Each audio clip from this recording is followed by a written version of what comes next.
자, 전세권 이어서 보기로 하겠습니다. 자, 전세권이 말소 기준 권리가 되는 요건에 대해서도 또 약간씩 그 매체마다 다르게 설명을 하고 있죠. 요거에 대해서 좀 설명을 하고요.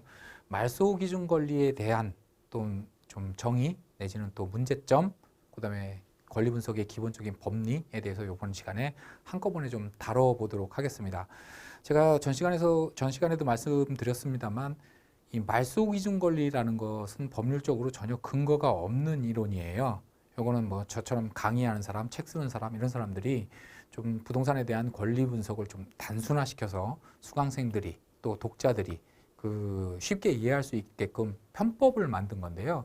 문제는 이 편법이 100% 정확하게 법리에 맞아떨어지지 않는다라는 데 있습니다. 그래서 말소 기준 권리만 신뢰하고 그 입찰을 했다가 그 손해를 보는 경우는 굉장히 많이 발생하고 있습니다. 질문부터 볼게요. 자, 말소 기준 권리가 되는 전세권에 대하여 다음과 같이 설명하고 있는 매체들이 많습니다. 매체 뭐예요? 책이나 뭐 강의나 또 인터넷 글들 이런 것들이죠. 첫 번째 요건, 아파트, 오피스텔, 다세대 주택과 같은 집합 건물에 설정된 전세권이어야 된다. 이거 전혀 법률적으로 근거가 없는 얘기입니다. 자, 두 번째 요건, 등기상 가장 선순위로 설정되어 있는 전세권이고, 다 가장 선순위로 설정되어 있어야 되겠죠. 그 다음에 배당 요구나 그런 전세권이 배당 요구나 경매 신청을 한 전세권이라면 말소 기준 권리가 된다. 대부분 이렇게 설명을 하고 있습니다. 조금의 차이는 있습니다만 대동소이하다고 보면 되고요. 이게 맞는지요? 질문은 그겁니다. 이게 맞는지요? 맞다면 왜 집합 건물에만 말소 기준 권리가 될 수 있고 다른 일반에는 안 되느냐, 일반 건축물에는 안 되느냐, 요거에 대한 질문입니다.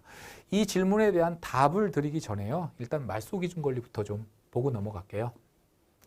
자, 말소 기준 권리 이론의 그 내용은 뭡니까? 그 경매되는 부동산의 등기부등본 상에는 여러 권리가 설정이 되어 있는데요. 그 여러 권리 등 중에 반드시 하나는 말소 기준 권리라는 놈이 있고요. 그 말소 기준 권리를 찾아내기만 하면 말소 기준 권리를 포함한 그 이후에 설정된 권리들은 전부 다 소멸하고 말소 기준 권리보다 선순위로 설정된 권리들은 낙찰자한테 그 부담이 인수된다라는 겁니다. 아주 간단 명료하죠. 이러면 권리 분석 끝. 이렇습니다. 그 다음부터는 계속 반복적으로 사례를 적용하는, 이게 여태까지 우리가 공부했던 대부분의 분들이 공부했던 공부 방식일 겁니다. 이게 말소 기준 권리의 그 주된 내용인데요. 그러면 말소 기준 권리 이론을 가지고 권리 분석을 할 때는 두 단계만 거치면 되네요. 첫 번째, 이 많은 권리들 중에서 어떤 게 말소 기준 권리인지 찾아내는 작업이 선행돼야 될 거고요. 그걸 찾아낸 다음에는 그 이하는 다 죽이고 위에 것만 인수, 이렇게 분석하면 되겠죠. 그 두 단계만 거치면 됩니다. 그럼 첫째, 말소 기준 권리는 어떤 것이 말소 기준 권리가 되느냐 보겠습니다. 저당권 또는 근저당권, 압류, 가압류, 담보 가등기, 경매 개시 결정 등기, 전세권, 전세권 전부가 아니라요. 전세권 중 일부랍니다. 어떤 거는 말소 기준 권리가 되고 어떤 거는 말소 기준 권리가 되지 않는다. 이렇게 돼 있습니다. 그러다 보니까 저당 근저당권이 말소 기준 권리가 됩니까? 안 됩니까? 저당 근저당권이 말소 기준 권리가 되기 위한 요건은 무엇입니까? 이런 거, 가압류, 담보 가등기, 경매 개시 결정 등기, 이거에 대해서는 질문, 논란 자체가 없습니다. 근데 전세권 중 일부만 말소 기준 권리가 된다고 하니까 그럼 어떤 전세권이 말소 기준 권리가 되느냐에 대해서 의견이 분분할 수밖에 없는 겁니다. 그거는 일단 말소 기준 권리 이론으로 권리 분석을 하는 거는 암기입니다. 이해가 아니라. 그러니까 우리는 이해는 좀 뒤에 다시 하고요. 일단 암기부터 하겠습니다. 저당 근저당, 압류가 압류, 담보 가등기, 경매 개시 결정 등기, 그다음에 전세권 중 일부가 그 말소 기준 권리 될 수 있는데, 경매로 매각되는 부동산에 이러한 권리들이 하나만 설정되어 있으면 걔가 말소 기준 권리인데 여러 개가 설정되어 있을 수 있겠죠. 그죠? 그렇게 여러 개가 설정되어 있는 경우에는 그중에서 가장 선순위로 설정되어 있는 권리가 말소 기준 권리다. 이렇게 가리키고 있습니다. 가장 선순위로 설정된 권리가 말소 기준 권리고요. 그렇게 말소 기준 권리를 특정한 다음에는 이제 간단해집니다. 말소 기준 권리를 포함한 이후의 모든 권리는 소멸하고 말소 기준 권리보다 선순위로 설정된 권리는 낙찰자한테 그 부담이 승계된다. 이게 말소 기준 권리 공부 끝입니다. 이제 사례로 풀어볼게요. 사례 하나 있습니다. 사례 1. 자, 첫 번째로 저당권이 설정되어 있고 압류, 지상권, 압류, 가처분, 담보가 등기, 그 다음에 경매 개시됐고요. 그 이후에 또 압류가 들어왔습니다. 이런 권리관계가 형성되어 있는, 등기되어 있는 부동산이 지금 경매로 매각이 된다라고 한다면 권리 분석을 해봐야 되겠죠. 자, 이 중에서 말소기준 권리를 찾아야 되는데요. 말소기준 권리가 될 수 있는 권리부터 보겠습니다. 말소기준 권리가 될 수 있습니까? 저당권 될 수 있죠. 우리 전 페이지 돌려서 보십시오. 말소기준 권리가 될 수 있고요. 압류, 가압류 될 수 있습니다. 지상권은 없었죠. 기억 더듬어 보면 저당권, 저당, 압류, 가압류, 담보가 등기, 경매 개시, 전세권 중 일부다 보니까 지상권은 말소기준 권리가 될 수 있는 권리에 포함되어 있지 않았습니다. 말소기준 권리가 될 수 없고요. 압류, 말소기준 권리 될 수 있고요. 가처분 될 수 없고요. 담보가 등기 될 수 있고요. 경매 개시 결정 등기 될 수 있고요. 압류 될 수 있습니다.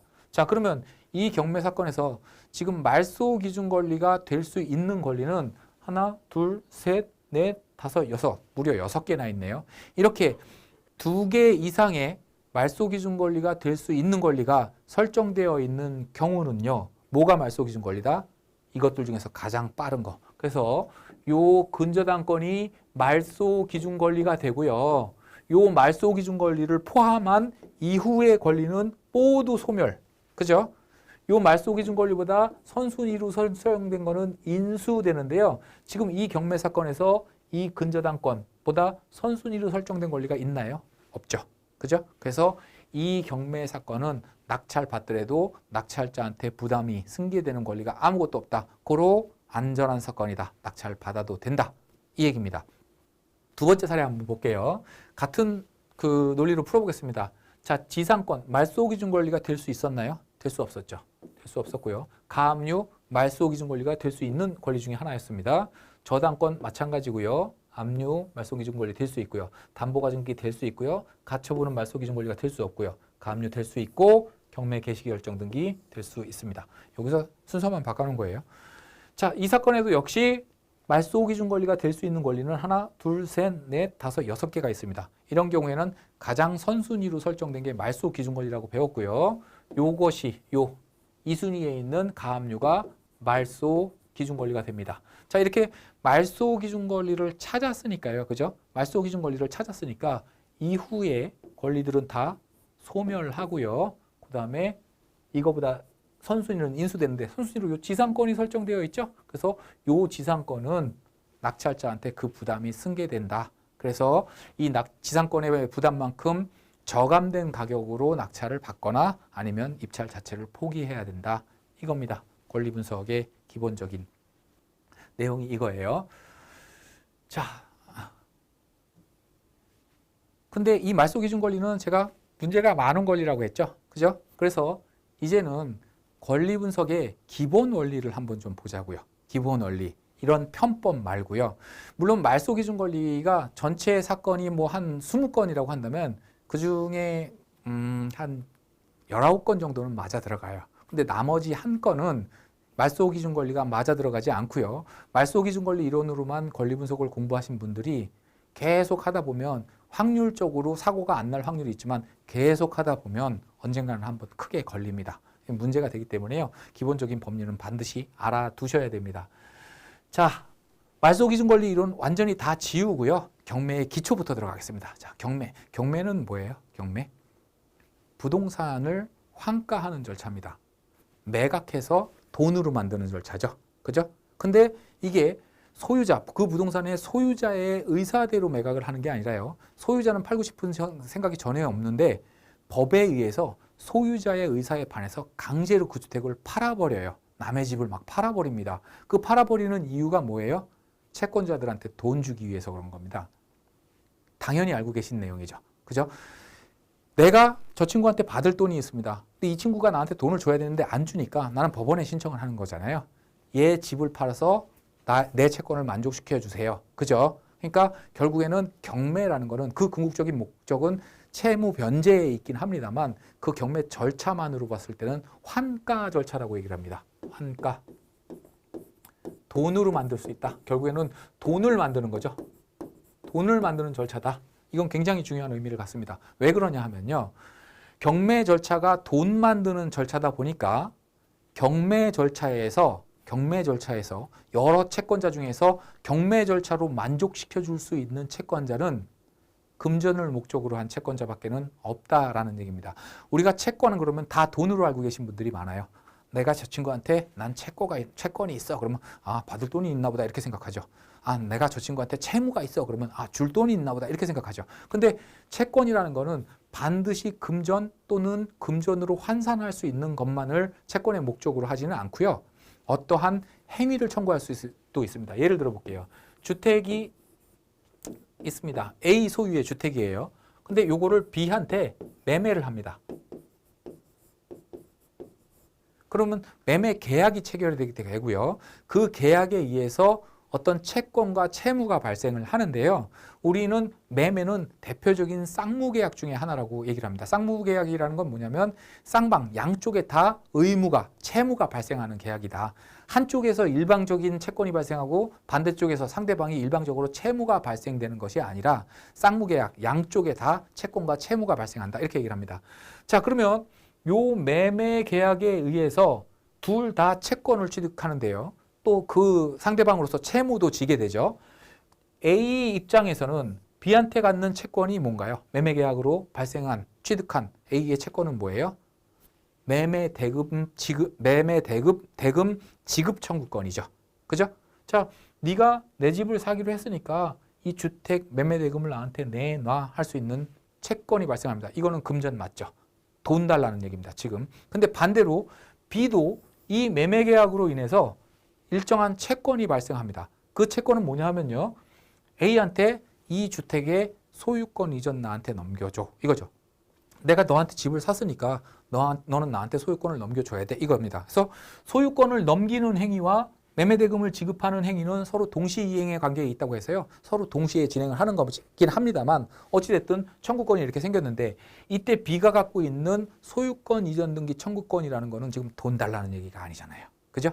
돈을 목적으로 하고 있지 않고 상대방의 일정한 행위를 청구할 수 있습니다. 이것도 채권으로 봐요. 그래서 우리 부동산상에 설정되어 있는 권리는 그 채권의 내용은 돈을 목적으로 하는 것과 돈을 목적으로 하지 않는 것으로 나눌 수가 있습니다. 우리가 그 법 공부를 하다 보면 권리를 이런 기준으로 저런 기준으로 많이 나누는데요. 그중에서 가장 크게 자주 나누는 기준이 돈입니다. 지금 청구하고 있는 게 돈이냐 아니냐 이게 제일 많이 기준이 되긴 해요. 자, 이렇게 되는데요. 말씀드린 것처럼 경매 절차는 환가 절차, 돈을 만드는 그 과정이다 보니까 결국에는 그 경매 절차에서 주택을 매각하고 재원이 확보됐어요. 이걸로 만족시켜 줄 수 있는 사람은 금전 채권자밖에는 없다라는 겁니다. 그죠? 여기까지 이해가 됐죠? 자, 그러면 경매 부동산에 여러 권리가 설정이 되어 있는데 그중에 금전이 목적인 채권자는요. 배당해 주면 됩니다. 그렇잖아요? 매각대금, 매각재원 갖고 배당을 해주면 채권을 만족시켜 주는 거잖아요. 물론 금전 채권자가 너무 많아서 낙찰 가격이 그 채권 총액에 미치지 못해서 후순위 채권자들은 배당을 못 받는 사람도 있긴 하겠습니다만 그거는 만족을 못 시켜줬다는 게 아니라 본인이 설정 자체를 늦게 한 거죠. 선순위로 이렇게 많은 권리들이 설정되어 있는데 나중에 들어온 거잖아요.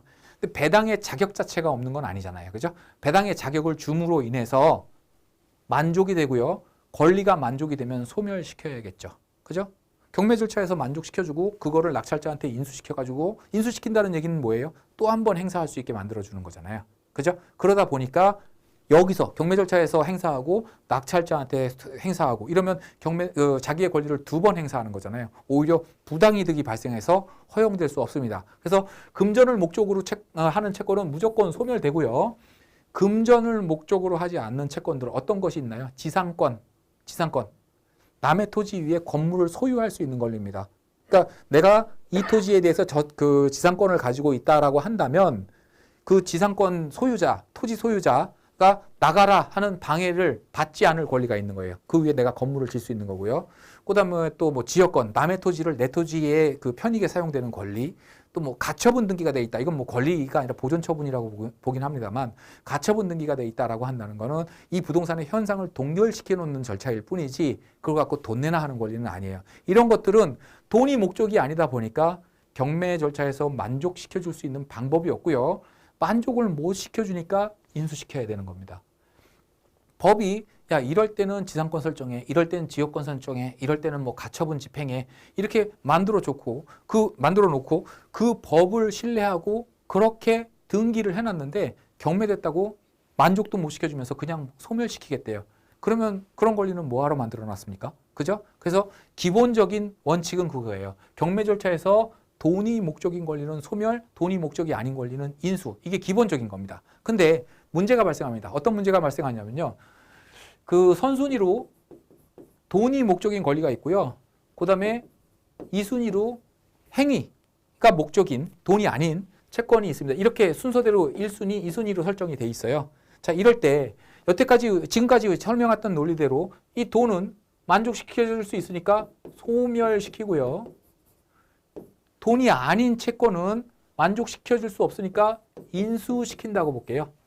이렇게 되면 누가 손해를 봐요? 돈이 목적인 채권자가 손해를 보죠. 왜 손해를 봅니까? 이게 근저당권이라고 볼게요. 돈이 목적이. 근저당권은 뭐 금전을 목적으로 하는 가장 대표적인 권리 중에 하나죠. 대표적인 물건 중에 담보 물건입니다. 자, 근저당권이라고 볼게요. 이 근저당권자가 이 주택을 담보로 잡고 저당권을 설정하고 집주인한테 돈을 빌려줄 때는 이 2순위 채권이 없었잖아요. 그죠? 그래서 아파트 가격이 5억이니까 내가 한 3억 5천 돈 3억 빌려줘도 나중에 경매되더라도 난 다 받을 수 있겠다. 이렇게 판단을 했어요. 그렇게 해서 돈 꺼주고 저당권 설정했는데 그리고 2년 3년 지나서 어떤 채권이 딱 들어옵니다. 근데 행위가 아니에요. 예를 들어서 뭐 그 가처분이라고 할게요.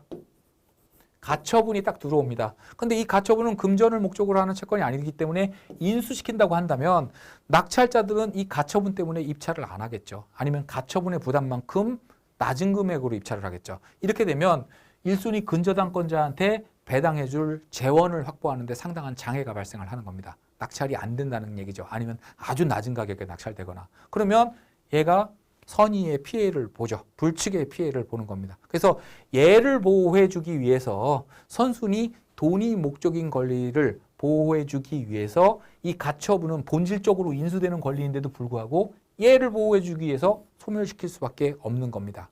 이 논리예요. 근데 반대로 뒤집어서 생각해 볼게요. 1순위로 가처분이 먼저 집행이 됐고요. 2순위로 근저당권이 설정이 되어 있습니다. 그러면 같은 논리로 우리 분석을 해볼게요. 요거 인수고요. 요거 소멸입니다. 그죠?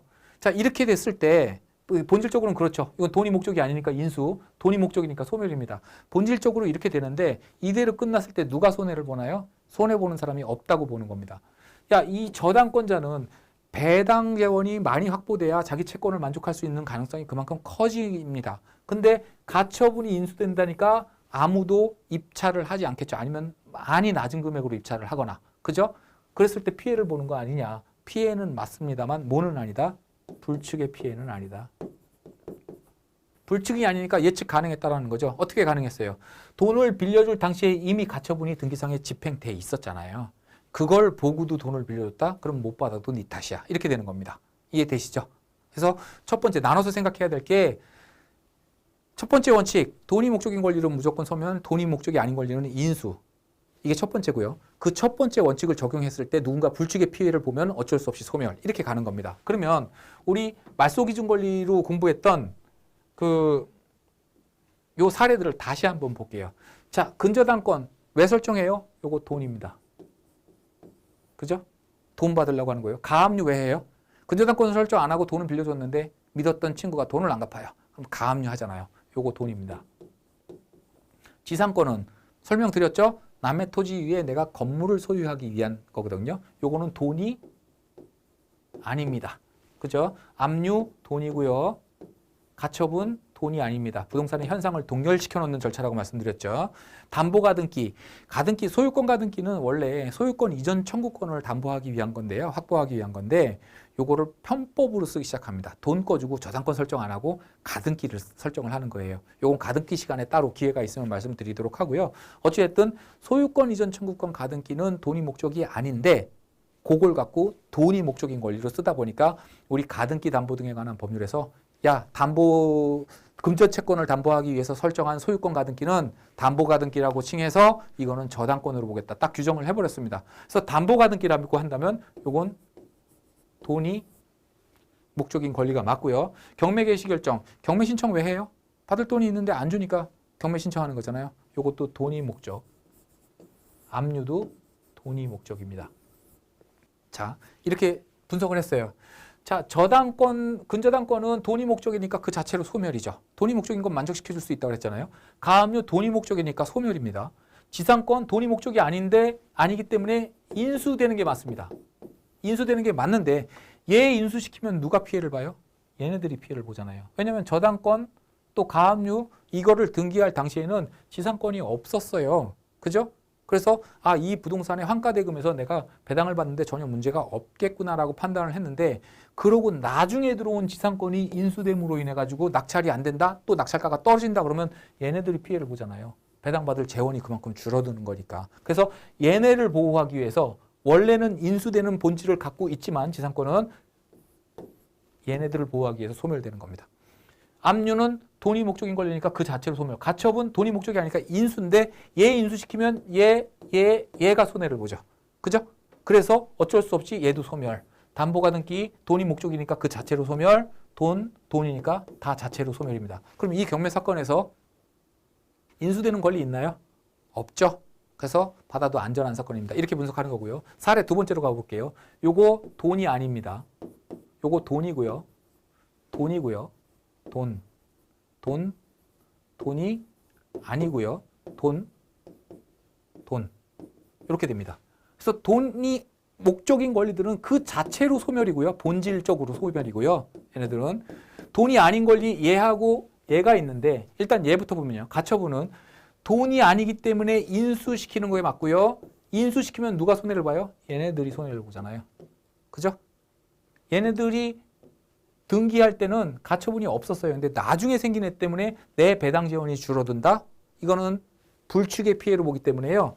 이 가처분은 요 4개 때문에 소멸됩니다. 얘도. 근데 요 지상권은요. 돈이 목적이 아니기 때문에 인수되죠. 인수. 근데 얘가 인수됨으로 인해서 피해를 보는 사람이 있나요?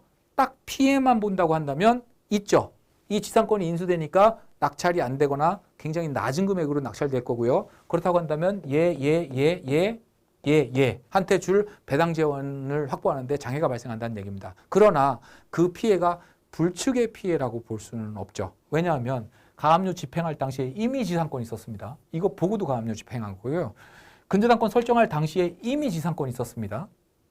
압류 집행할 당시에 이미 지상권이 있었기 때문에 얘로 인해서 니들이 피해를 본다고 하더라도 불축의 피해는 아니다 이거예요. 그래서 이 사례에서는 얘가 인수되고 나머지는 다 소멸됩니다. 우리 아까 말소기준권리 그죠? 그걸로 분석했던 결과하고 같죠. 이쪽에 인수되는 권리 하나도 없고 사례 1에서는 이쪽에서는 지생권이 인수된다. 우리 말소기준권리도 이렇게 분석을 했잖아요. 자, 이렇게 원래대로 법리대로 분석을 하다 보니까 일정한 규칙이 발견됩니다. 그 규칙이 뭐냐면요. 일단 돈이 목적인 권리가 한번 딱 나오면 이후는 다 죽더라는 거죠.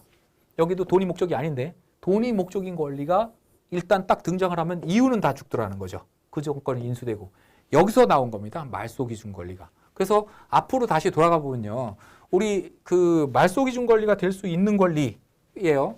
저당, 근저당, 돈이 목적이죠. 압류가 압류, 돈이 목적이죠. 담보가등기, 돈, 경매개시, 돈, 전세권 중 일부. 전세권은 우리 민법에서는 용의권으로 규정하고 있습니다. 부동산을 사용해서 이익을 얻는 권리, 돈이 목적인 권리가 아니에요. 근데 계약이 해지됐을 경우에는 저당권으로 봅니다. 만기가 돼서 끝났을 때. 그러면 용의권적 권능과 담보물권적 권능, 다시 말해서 돈이 목적이 아닌 권리와 돈이 목적인 권리 두 가지 권능을 다 준 거예요. 그러다 보니까 전세권자가 경매 절차에서 나는 용의권으로 쓸래요. 다시 말해서 돈이 목적이 아닌 권리로 쓸래요 하려면 말소기준 권리가 될 수가 없는 거고요. 돈이 목적이 아니니까. 나는 배당받고 끝낼래요. 보증금 돌려받고 끝낼래요 하면 말소기준 권리가 됩니다. 그때는 저당권과 동일한 효력을 가지니까요. 그러면 결국에는 전세권이 소멸되느냐 인수되느냐의 문제는 이게 지금 돈이 목적이 아닌 권리인지 돈이 목적인 권리인지인데 이 판단은 뭘로 해요? 그거는 전세권자의 의향에 따르겠다라는 겁니다. 법이 두 가지 권능을 다 줬으니까 쌍칼을 쥐어줬으니까 어느 쪽을 휘둘를지는 네 맘대로 해라. 그래서 경매 절차에서 돈 주세요. 배당 요구를 하면 이제 더 이상 이 집에서 안 살겠다는 거구나. 전세 보증금 돌려받고 나가겠다는 얘기구나. 그럼 너는 이제부터 저당권. 이렇게 되는 겁니다. 경매 신청했다? 경매 신청에는 배당 요구의 의미가 있다고 그랬죠? 그러니까 당연히 그건 포함되는 개념이고요. 이렇게 되는 겁니다. 이러한 취지를 모르고 이거를 이제 머리 흔들어가면서 외우면 어떤 결과가 발생되는지를 한번 볼게요. 질문의 취지, 본래 취지대로 가겠습니다.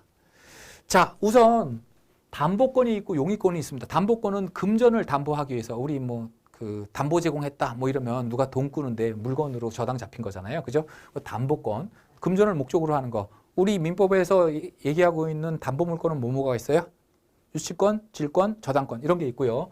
용의권, 어떤 물건을 사용해서 일정한 이익을 얻는 권리를 용의권이라고 하고 있는데 그 우리 용익 물건으로서는 지상권, 지역권, 전세권이 있습니다. 근데 요 차이가 재밌는 차이가 있어요.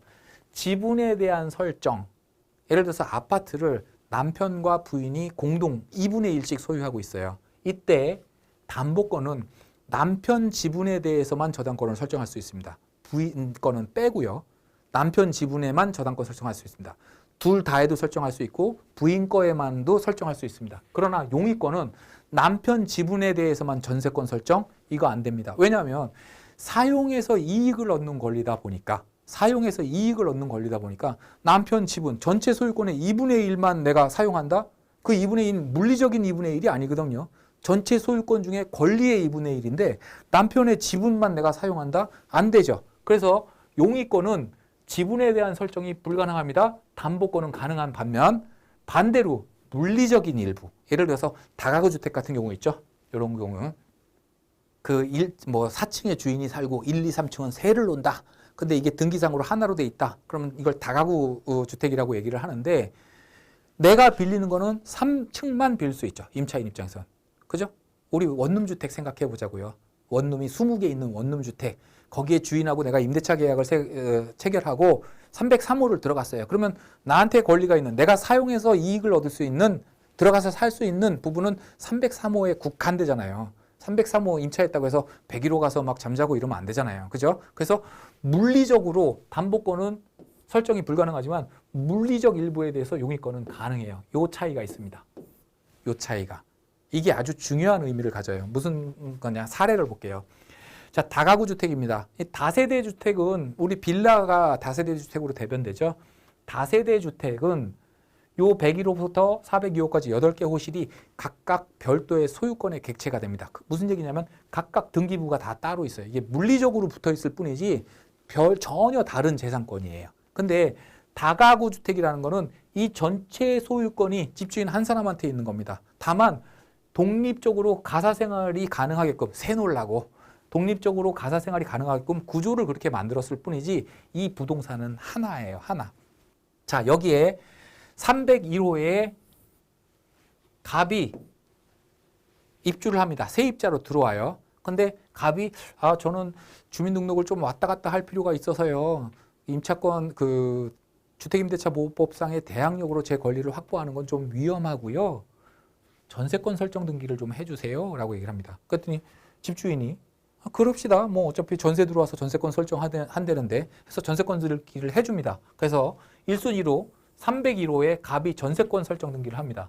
그리고 나서 302호에 을이 또 세입자로 들어오는데 임대차 계약을 하기 전에 등기부등본을 보잖아요. 봤더니 갑이 전세권 설정 등기를 했네요. 그러니까 이 집주인은 요구하면 전세권 설정 등기도 해주나 봐. 그래서 저도 좀 해주세요. 그랬더니 그럽시다. 임대인이 또 그래가지고요. 을이 302호에 대해서 전세권을 설정했습니다. 그리고 나서 집주인이 돈이 부족했는지 근저당권을 설정하고 이 다가구 주택을 근저당권을 설정하고 돈을 빌렸는데요. 위에서 보는 것처럼 근저당권 담보권이고요. 물리적인 일부에 대한 설정이 불가능하다 그랬죠. 그죠? 그래서 이 다가구 주택 전부에 대해서 저당권이 설정된 겁니다. 역시 가압류도 물리적인 일부에 대해서는 안 됩니다. 그 다음에 세무사 압류 이런 식으로 들어왔어요. 자, 이런 경매 사건에서 우리가 말소 기준 권리로 분석을 해보자고요. 말소 기준 권리로. 자, 말소 기준 권리가 될 수 있는 권리, 전세권 있죠? 전세권 있죠? 근저당권, 가압류, 압류, 경매 신청 듣기. 이 경매 사건은 6개 권리 전부가 말소 기준 권리가 지금 될 수 있는 거고요. 이렇게 말소 기준 권리가 될 수 있는 권리 중에서 가장 빠른 요 갑 전세권이 말소 기준 권리다. 이렇게 공부했잖아요, 우리. 그죠? 이 사례 잘 들으셔야 됩니다. 왜냐하면 실질적으로 경매 공부를 어느 정도 하신 분들이 실무에서 가장 크게 손해를 보는 케이스가 이 케이스예요. 계속 나오고 있는 케이스입니다. 자, 이러다 보니까 자, 말소 기준 권리 찾았으니까 그다음부터는 간단해지잖아요. 말소 기준 권리 이후 전부 다 소멸, 선순위는 인수인데 301호 전세권보다 더 먼저 설정된 권리 없으니까 낙찰자한테 인수되는 부담 없다. 이렇게 분석 들어가는 겁니다. 이렇게. 근데 사실상 그렇지가 않은 게요. 자, 전세권 요거는 돈이 목적일 수도 있고 아닐 수도 있다고 그랬죠. 근데 배당 요구했어요. 요거 돈입니다.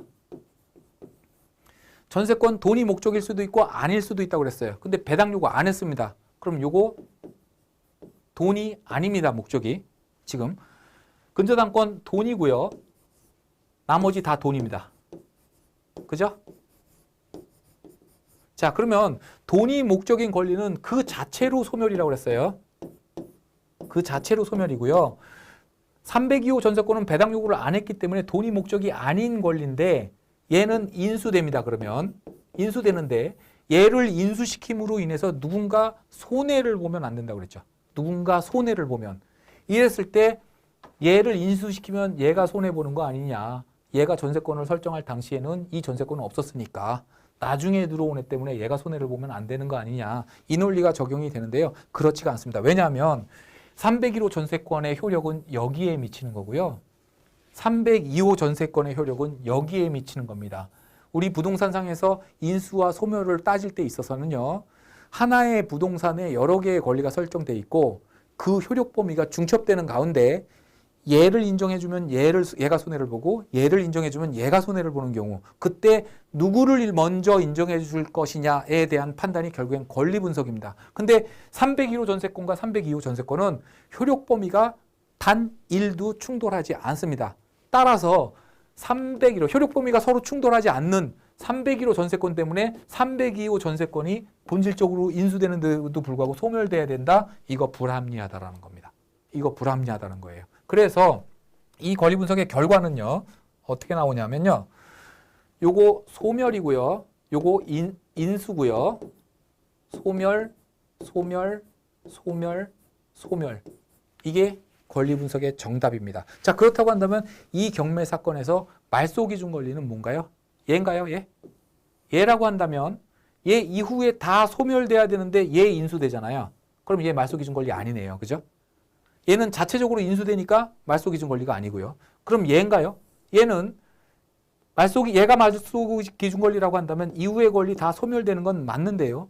선순위 다 인수돼야 되잖아요. 말소 기준 권리 이론에 의하면. 근데 얘 소멸되죠. 그래서 얘도 말소 기준 권리가 아닙니다. 이 경매 사건에는 말소 기준 권리가 없습니다. 말소 기준 권리가. 아니, 말소 기준 권리가 없다는 게 말이 돼? 말이 됩니다. 왜냐하면 말소 기준 권리 자체가 허구이기 때문에 그래요. 그래서 우리 전세권에 대해서 말소 기준 권리가 되느냐 안 되느냐 뭐 이런 질문들이 많이 있는데요. 이 말소 기준 권리 이론에 의해서 그냥 암기식으로 공부하지 말고요.